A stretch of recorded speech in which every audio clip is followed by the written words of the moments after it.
So I've been really curious about these auto clutch systems, especially having stalled in traffic and been like, I got to do something about this. I know a lot of the super motards, they are all auto clutch set up. A lot of them have various clutch systems in it. I was drawn to the Recluse after reading the reviews for them on Rocky Mountain ATV MC, and I thought, you know what, as positive and as favorable as these reviews are, there's something to this. I ought to investigate. Didn't know anybody that had one per se that I could try it out or test it. And so I thought, what the heck, let's just go for it. So I bought one, I did the review, and this is unbiased. I was not sponsored in any way, shape, or form. Maybe I should have been. But I just went ahead and just did it, so here's my honest opinion on the whole thing. You should buy a Recluse clutch system if you want a faster cornering. You can lock up the back wheel and not have to worry about the clutch control or whatever. You just focus on your line and focus on the corner and getting back on the gas. No stalling, better traction, greater endurance as far as the rider's concerned, fully adjustable setup to where you can get it just the way you want it, as opposed to other clutch systems. You still have the clutch to disengage, you can still pop the clutch to get the front wheel up or wheelie or do whatever you got to do. That's still going to work. And then also you got longer clutch life. There's two reasons why you should not buy a clutch from Recluse, and the number one reason is the cost. If you want something good, you're going to have to pay for it. That's just the way it is. And then the second one is that you can't pop start anymore. You can't pop start the bikes. You got to make sure that you have a good kick starter or an electric starter. In my case, I've got both, so that's not an issue for me. Now you think you need to be able to pop start stuff all the time, but the reality is you don't. I mean, if it's not going to stall, then you don't have to pop start it. Most of the time when you have to pop start, it's because you stalled. But that's the whole idea, and so that kind of cancels that out too. So I would recommend it. I love mine for those reasons that I just mentioned, and it's just really nice. It's also great for safety. You know, if you're going to be riding it on the street, you don't want to stall in traffic or at a stoplight, or say you're going to turn left and you stall. You know, it's better to have a clutch system like this. I'm a whole lot better off having had it, and I'd do it again. I'm going to show you how to install the Z-Start Pro clutch in a 2007 CRF 450X. First thing we're going to do is we're going to expand the gap between the brake pad and the rotor. Between the brake pads over the top of the rotor, and that way we don't mar the surface of the rotor. You just expand it a little bit.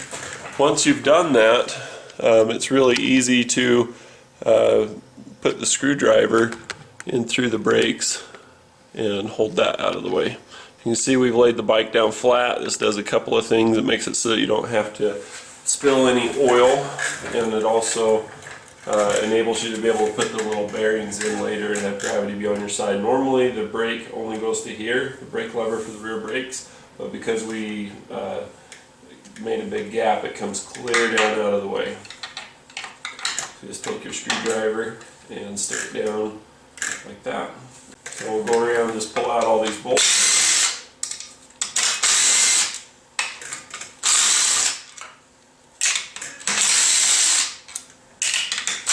When you pull this off, there's a little O-ring to it. Make sure to retain that. Just take your clutch cover, pull it straight up. Now I'm lucky on this one because my O-ring stayed in. That's going to make life a lot easier for me later. If it sticks to here, just peel it off, and you'll be reusing that later. Next you want to switch to a 10mm socket and just go around and pull the spring bolts. So I'm going to drag these to one side of the dish and just go around and hit this like this.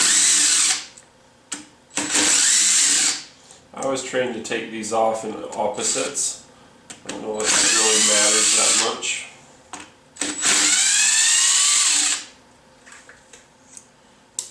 Set these all aside.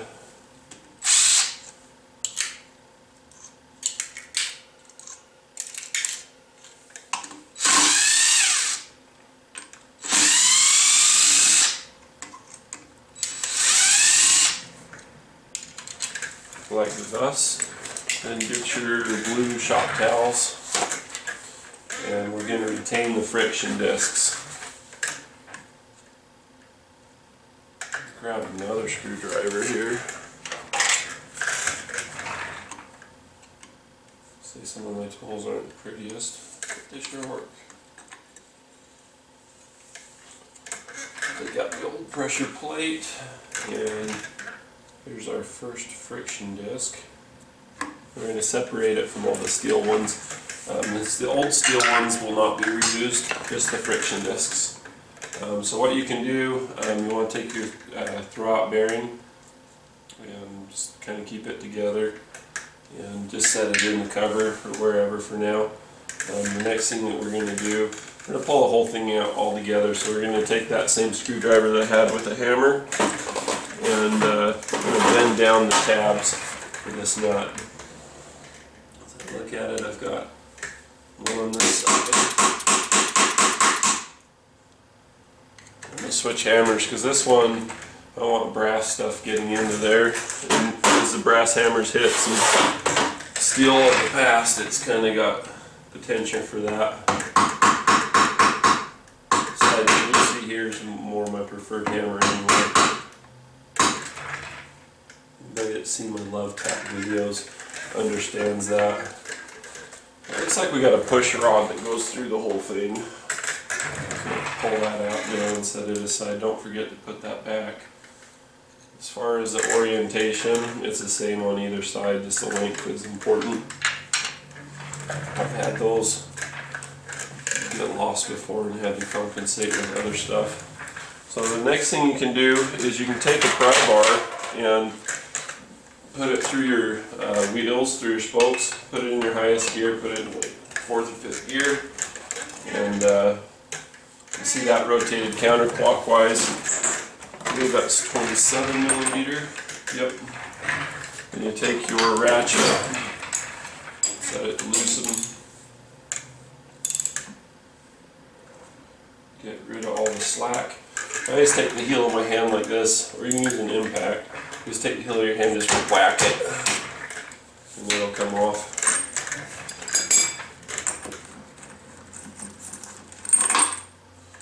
So go ahead and hang on to that. Go stick it on your blue paper towel, and then you can pull up your washer and your lock washer and set those aside. There's one provided in the kit, so remember, this is a nice little visual for how to do this, but it's very important that you read, understand, and prescribe to your instructions for your particular model that you have. It's also a really good idea to wear safety glasses and don't be a punk. One thing I forgot to mention is that you want to look at the bottom of this. Sometimes you'll have a washer that stays on the back side like that. That has to go in the same way back into here. They always stick to that. It doesn't matter what brand it is, they always stick. So anyway, we can take all of our clutches off at this point and just kind of shuffle between them, retain the ones that the friction discs, we're going to be reusing those. We got a clean paper towel, set that down and just kind of go through, just shuffle. And if you're thinking about a lady or something, she loves me not. She loves me not, and so on. Anyway, you just go through that. It's nice as these are already pre-soaked. You don't have to soak them, which is nice. There you have it. So we'll set these aside. And these can become some part of a modern art sculpture that I do later. Stay tuned, but don't hold your breath.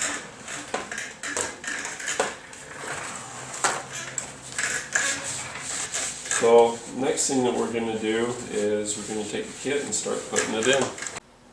So here's what you get in the kit. You get the basket, as I've already dumped in there. You get your wave springs. There's two different types that go on the inside and then an outer one that's bigger. You get a lock washer. You get 27 steel balls in this kit. Some kits, and remember, if you divide by 3, you get 27 divides down to 9, and so some of them will have the tungsten, I think is what they use, and so you do 8 steel and then a tungsten, 8 steel and then tungsten, like an OKTM does that. You also get the screws for your pressure plate assembly, and then also it comes with the little bit for it, and then some 243 heat resistant Loctite to put on those. Here are the steels and +1, and then also your pressure plate assembly and a spacer gasket so that you can reuse your stock cover, which I'll be doing. If you don't want to do the stock cover in the spacer and O-ring, then you can go with the recluse clutch cover that they have for you. So anyway, the throwout bearing I was going to show you earlier, but there's a washer that goes over the needle bearings. I have it on there now. I had to rescue that from my old clutch set. I just took my old clutch set, just put it all together like this, and in the process of doing so, I have this extra washer. Where does that go? So just like the one washer got stuck on the back side, that one also can get stuck. So when I went to first put this in, it felt kind of grindy and chewy, like it didn't want to go in there, like there was some kind of a machining issue. But once you put it on the first time, it goes on easily after that. You can see it's got these little holes in it. If you have a silencer kit, not all models even have a silencer kit, but I know some of the KTM ones had some squeaking, barking noises. So you just put a little O-ring on every other one. There's 6 of them, so you'd have 3 O-rings. There's a link in the description below to show you how to do that in another video. The lovely lady named Raven. So with this design of a clutch basket, you can see that it's only got a notch on one side of that. And then when you go to look at the lock washer, or retaining washer, safety washer, it only has a wing on one side. So guess what we're going to do? We're going to go to the vise and bend that down. So I've got the washer in the vise. You get it bound down. Leave yourself a little bit of room and then just whack it over. Notice I'm following the angle with the hammer and then follow it up. So you get a real nice clean 90-degree bend. Let's see how that looks. Oh, it's mighty fine. So we take this and try it out on the bike, see how it looks. As I said, mighty fine.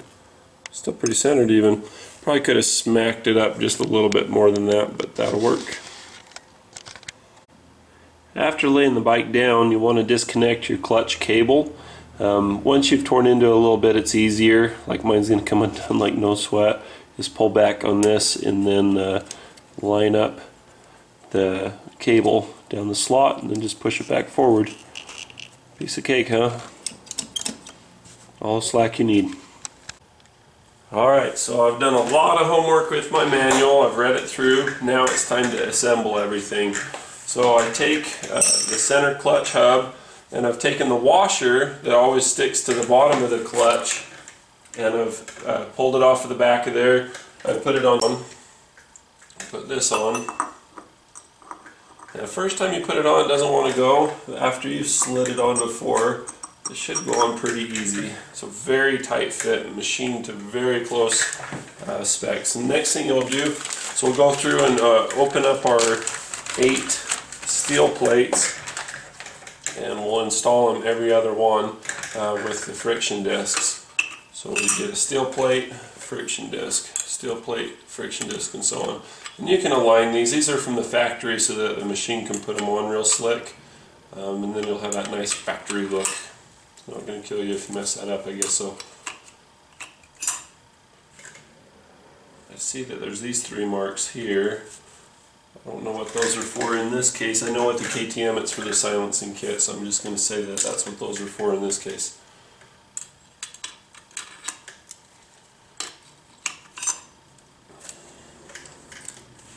This is kind of fun. It's one of those mundane tasks that's kind of an opportunity to daydream. Where a lot of genius level ideas come from, is those kind of daydreams when you're doing a mundane task. Now everything's automated, so you never get the opportunity to have those daydream moments. Maybe that's why things are getting kind of screwed up. People still have brilliant ideas anyway. They just seem to happen in the shower. Just seems like personally I don't get as much opportunity. That's what I'm saying. Makes me sound like I'm smelly. We're just about done. This is unique, and they put a lot of emphasis in the manual and the other videos that you always start with a steel disc, which is different because you usually start friction and friction. But you start with a steel and you end with a friction. And that's what we've done. So once that's in place, the next thing that we want to do is we want to put on our lock washer. Now another thing as far as like washers getting stuck is you have this little washer that gets stuck on the underside of this guy. After you take out all your springs and your bolts, on the bottom of this one you'll have a washer. If you have one, you go ahead and put that on first, then you put your lock washer on, the supplied one, and then tighten down your nut to factory spec, as they always say. On this particular one, I don't have anything in the manual for this to say what the spec is, but on the other side for the sprocket it's 30 Newton meters, so I can assume that on both sides it's about the same size nut, about the same size forces. I'm going to go with the 31 Newton meters. So get out the torque wrench, flip it around to Durham Newton meters on the back here, set it to 30. 27 millimeters, as I said before. Put that on, and then tighten this down. Don't use an air ratchet. You can use an air ratchet to take it off, just don't use one to put it on. That's a bad idea. So you take your use a hammer handle rather than a pry bar. Alright, so we got our torque wrench set to 31 Newton meters. Get it to click. We'll set that aside. Next thing that we're going to do is get your channel locks.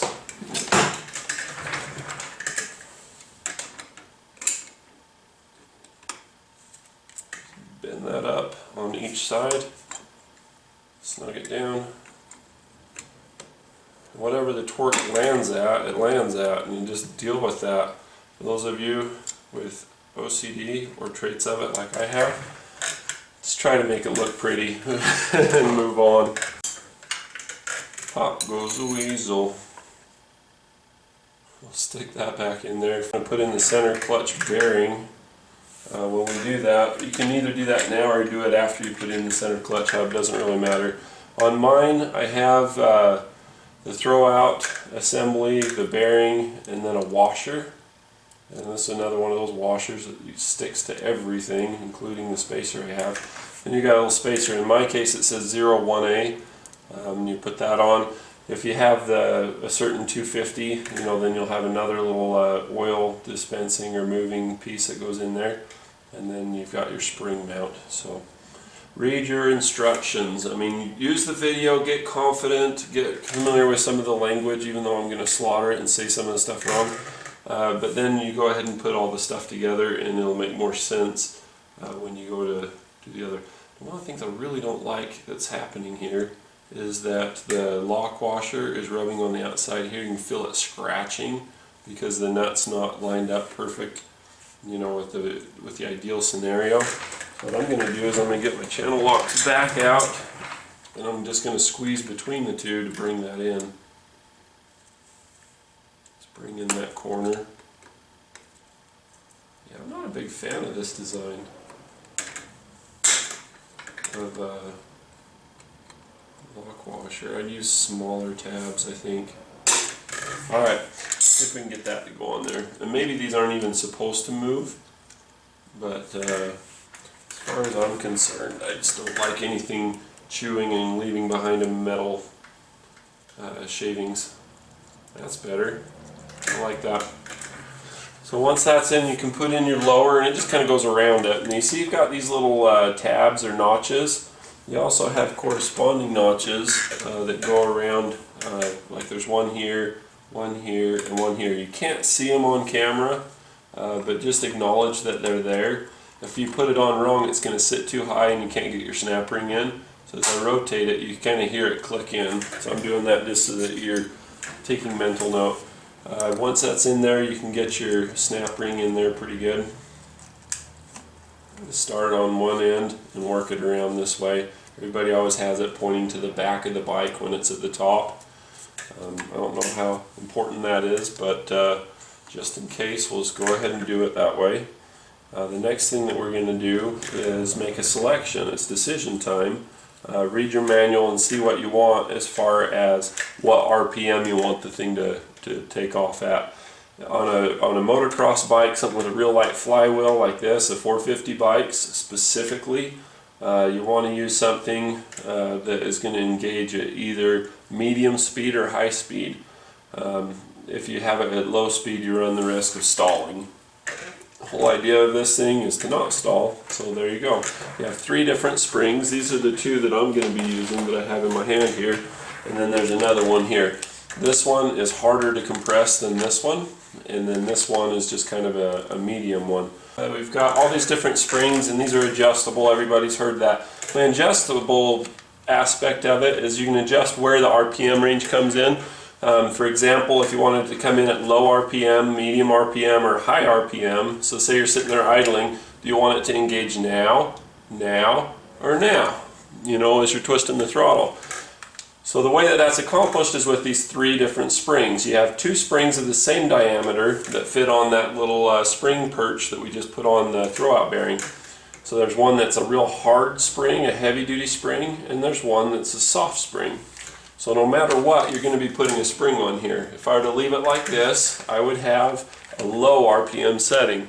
Now that's fine if you want to do something of an off-road bike, a heavy flywheel, and you want it to just really come on early.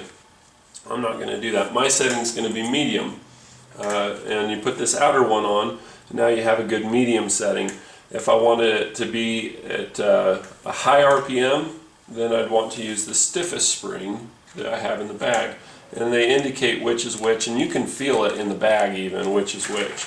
So don't worry a whole lot about that. Read your manual.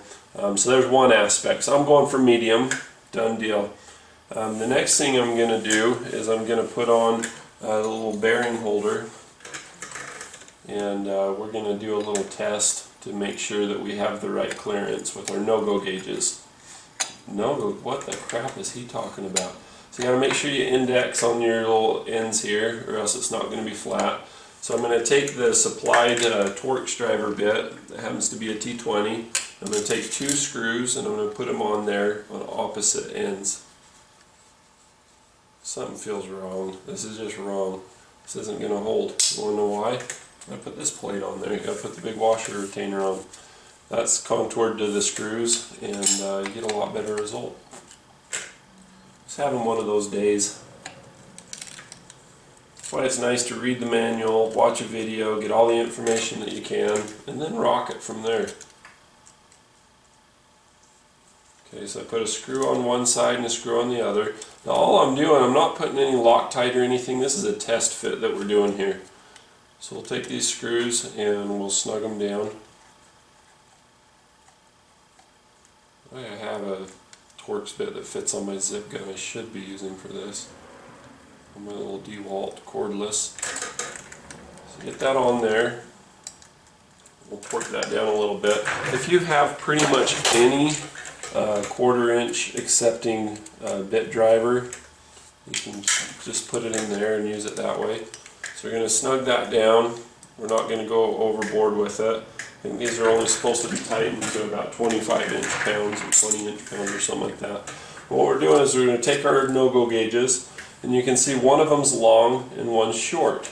Wait a minute, they're the same. So you get them both to the short side, and then you go on each side of the thing and put them in there and see if they go in smooth and easy or if there's some resistance. So mine, I have some resistance. They'll get in there, but just barely. You know, they'll just sit in there just any old way. If you have no resistance and they go in really, and this one has even more resistance for some reason. But if they go in really super easy, then you've got a problem. And that problem is you have too much wear on your friction discs and there's too much of a gap. You're not going to have a good clutch action. So they include in the kit, wasn't that generous of them? They include an extra steel plate that you can put in there that'll make up some of that gap. If I were to put this in there, then they really wouldn't go in there. So I'm going to hang on to this in case my clutch wears in the next little bit, and I'll maybe be able to just get by with that and go riding one more weekend before getting new frictions. So I've got no-go gauges. I do have resistance. I have a significant amount of resistance on each side, so I'm good. No-go, is kind of a thing, you know, like if it goes in easy, then you've got trouble. If it goes in with a lot of resistance, or if it won't go in at all, perfect, great, you're set. Mission accomplished. So use this small side and just stick it in on each side. Once you've done that no-go test, then you can pull these screws back out.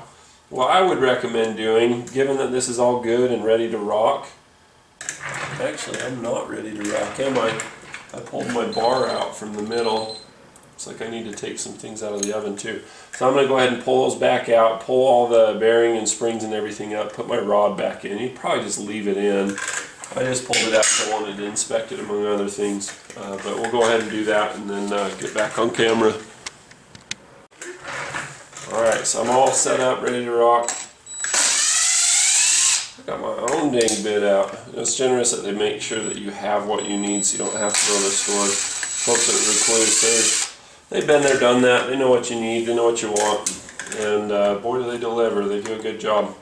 No, I'm not sponsored by them. No, they did not return my emails and requests for a free set to make a video. And that's why, part of why I'm not doing as professional a job as I know how to do. But it also gives a better, honest review for you guys, because I'm not kissing anybody's butt, you know. I'm just basically calling it like it is, and that was a fun thing to do a video on, and all that noise. Alright, so pull out the throwout bearing. Come here, little critter. See, it just popped. That was perfect. Pop goes the weasel. I'll stick that back in there. It felt like slimy, goopy goop. Feels like it's not getting down properly either. I'll explain why I had so much slack before. Alright, so everything's in there. Feels like it's kind of okay. Put in it for my medium setting. There's more adjustment to come, so stay tuned, folks. And that more adjustment to come is actually going to be before we tighten everything down properly. I had to take that screw out anyway, huh? Alright, so this is going to go on here and sit down and behave itself. I'm going to have to loosen that clutch cable some more just to get this to work. But what's going to happen is I'm going to put all of these balls in there except for 3 of them. This is where your other amount of adjustment comes from, and it's whether you want a hard or soft option. I wish I could sing the song, the 80s song, which do you prefer, a hard or soft option? But how you want it to hook up. Do you want it to just lock on and go, or do you want a gradual one? And there's advantages to both.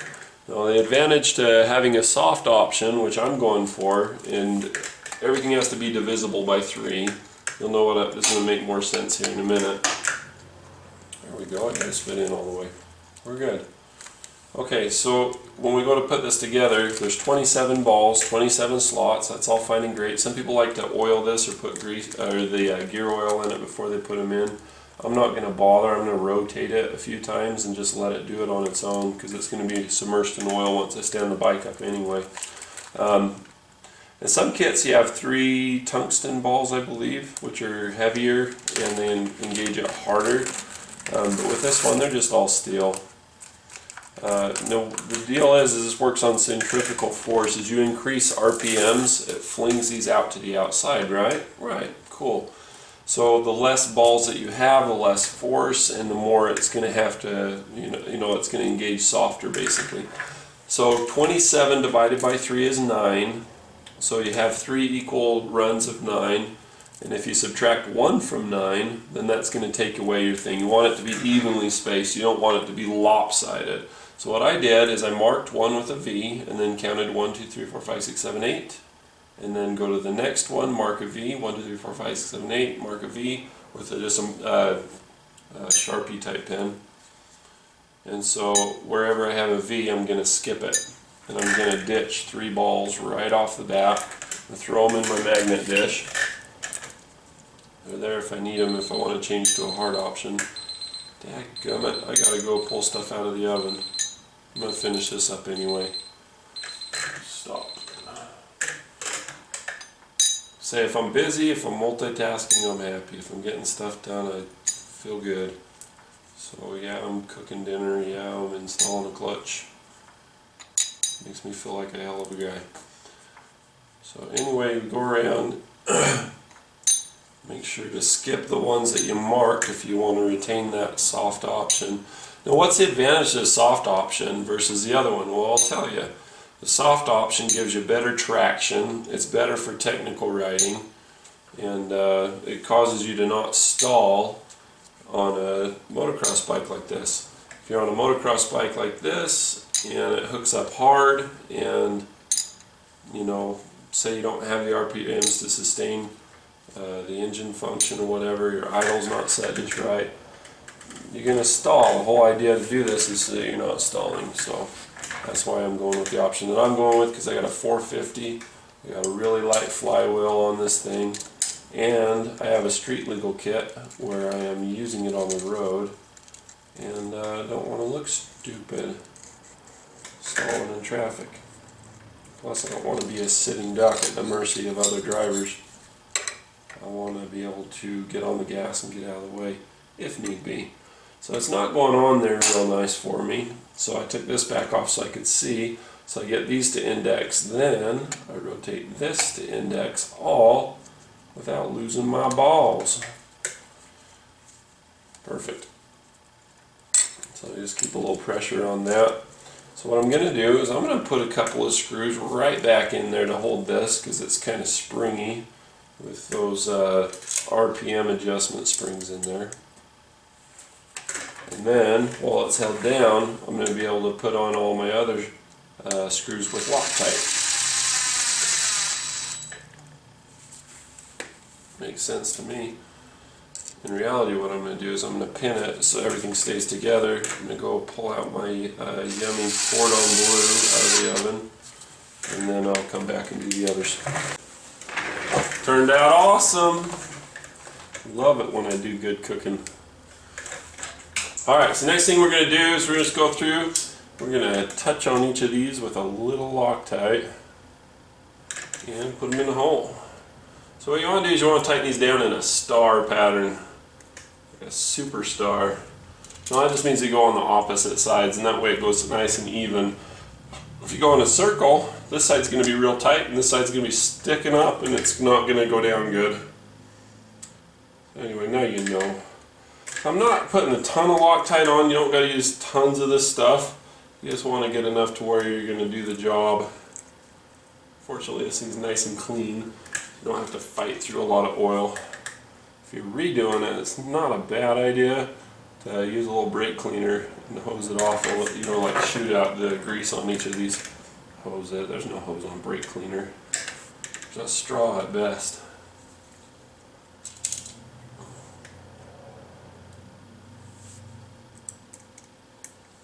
Alright, so I'm going to kind of mark it with the stuff so I know which one to pull out and redo. What happens if you don't put Loctite on it? I'll tell you what will happen. They may come out. Probably not, but they may. And if they do, they're going to go into your cover. That's going to be the perfect excuse that you need to ditch the fat gasket that comes with your kit, to space it out because it sticks out a little more than the factory one, and get the nice recluse cover. But it's $200, so I don't know if you want to do that, right?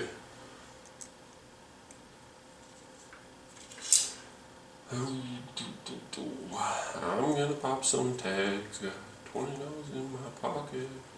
I'm hunting, looking for a come up. This is oh so awesome.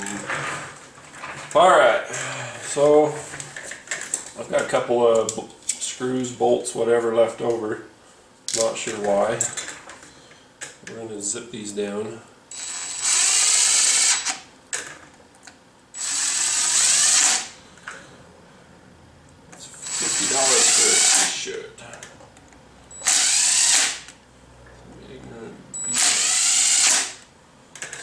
Tricked by a business.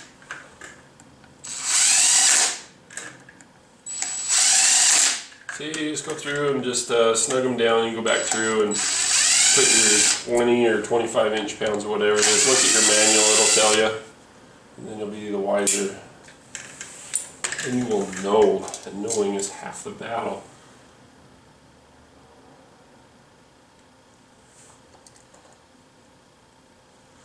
funny how you watch stuff on TV and it just sticks with you. How can that not be in your head? That's what it's designed to do. So you gotta watch what you watch. Does that make any sense? So I'm gonna stick my no-go gauges in there and just double check that everything went cool after getting in and getting out again. Now, yeah, it still can fit in there, but you really gotta want it. See, they just float. They don't rock, they don't move. Gravity's got no influence on them. It does, but you know what I mean. So we're done. So the settings, you know, we got a soft hookup because we marked it. You know, count 8 and then skip 1, count 8, skip 1, so on. You'll know you're right when you get to the last one and it's an empty spot. So look at this. Look at that. Just look at that. Just look at it. Make sure it lines up properly. I'm gonna pop some tags. $20 in my pocket. I'm excited. After this, we're gonna do a cable adjustment. I'm just test fitting right now. I gotta make sure those are torqued to the proper number of inch pounds. In fact, I'm gonna do that real quick right now.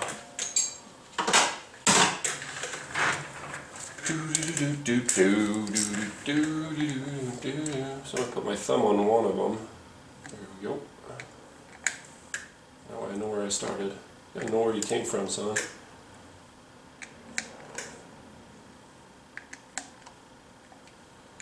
Poppin' tags. Third world. Guess what song I've been listening to lately? Can you guess? Make sure you got everything snug. I'm going to double check just a couple just to make sure that I'm where I think I am. Start with the first one that you did, and then go back on and put your cover on.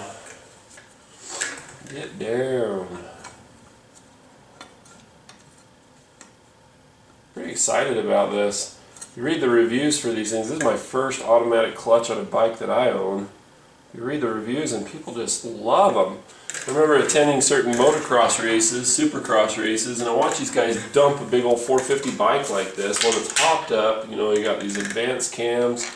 I mean, the bike just is like the easiest thing in the world to stall. So they'll be going through the whip section. Watch somebody like number 7. I'm not saying that James Stewart uses one of these, but somebody at a major event that was the man to beat dumped his bike. Just total, I'm not kidding, he just dumped that sucker on the ground, in the whoops, in gear, just booking along. And I look at his back wheel, and the back wheel's not moving. You know, it's not spinning. I'm sure that as he was being thrown from the bike, he didn't throw it into neutral. But I'm like, how the crap is that bike not stalling? And he doesn't touch the Kickstarter. I know he doesn't have electric start. You can't spare the weight. Gets on the bike and takes off. I'm like, what the crap? You know, is that cheating? You know, what's... is he like become one with the bike where it just starts on its own when he just thinks about it? Or maybe he uses something like this. And I watch a lot of these older guys ride, and I'm like, dude, they don't even have any arms. And then I realize they're not even pulling the clutch. You find out that they're running a system like this. I'm like, dude, if it's good enough for the pros and good enough for the old guys, these need to be torqued down on this bike to 10 Newton meters. For those of you keeping track, watching at home, you don't want to crush stuff. You don't want to fall out either, huh? There we go. Perfect. Well, I'm excited. So the next thing we got to do is we got to go through and adjust the clutch cable, and we've also got to go through and adjust the idle. Idle adjustment is critical on an automatic clutch setup like this. So we'll go ahead and get the cable hooked back up. I can pull this out now. We're done with that. Let that rebound. Before you ride the bike, if you've pushed down on the caliper to make it so that this will go down far, make sure to pump this a few times. Doing that will make it come back and be hard again. Otherwise you're going to be like, ah crap, no brakes. Nobody wants to scrape you off the trail, whining and crying like that.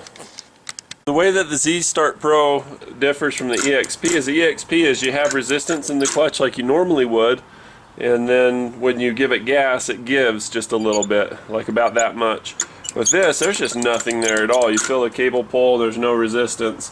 When you go to start the bike, there's still nothing there until you give it some RPMs.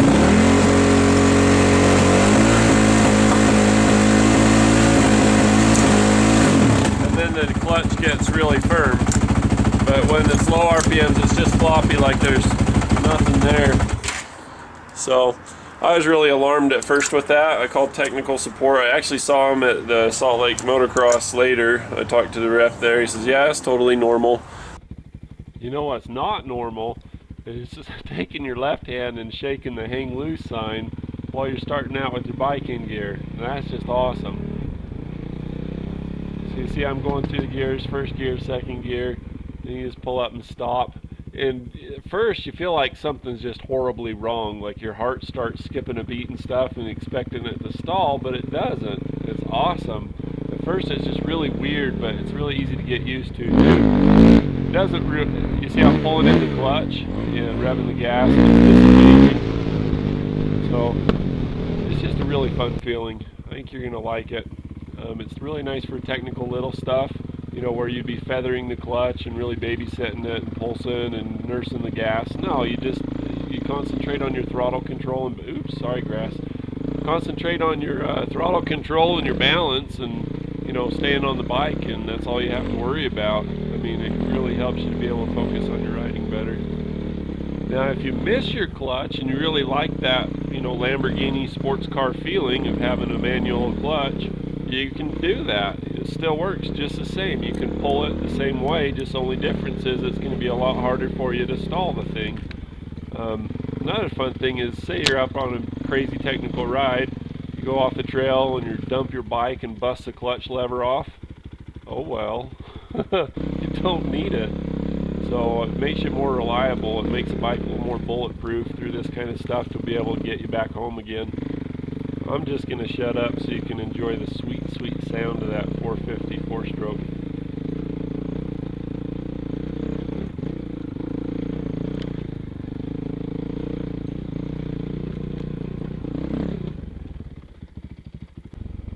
Now what about downhill? I heard that when you have an auto clutch and you go downhill, there's no engine braking and that it's just a real pain. I'm a technical rider and I need to have some engine braking going into corners as well as going downhill. It's like analog brake system. I'm not giving that up. I don't want to get an automatic clutch and lose that. Well, folks, good news. You don't have to lose it. As long as your engine RPMs are up, you'll have engine braking. As I go down this hill, I gotta get over this log here first and then we'll show you something. How about no clutch, no hands? Ha-ha! Win. So as I go down the hill, as long as I have the RPMs up, I don't coast. Now I can coast just like I'm in neutral, even though I'm in second, third, first gear, whatever, doesn't matter. If I pull that clutch in, the RPMs will fall and those balls will go to where it'll release the clutch. But all I got to do is blip the throttle and I have engine braking again, and then the wheel motion and the drivetrain will sustain that engine braking RPM, you know, to where it'll stay in. But if you slow down to the point where you're down to an idle, it will coast. How about stalling? Did you stall? I did. I had a couple of instances where I started out at 4,800 feet above sea level.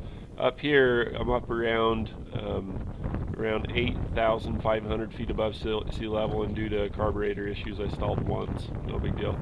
Can't pop start though. As always, I'd really appreciate it if you would click the like, subscribe, add to favorites buttons, those kind of things. Really help the video to get more views and whatnot. I just made almost a 45-minute long video. What's funny is I get paid the same whether it's a 30-second video or a 45-minute. I tried to do a really good job and represent this well for you. Hope you appreciate it by clicking the like button. Thanks for watching. I appreciate having you along. Yeah, buddy.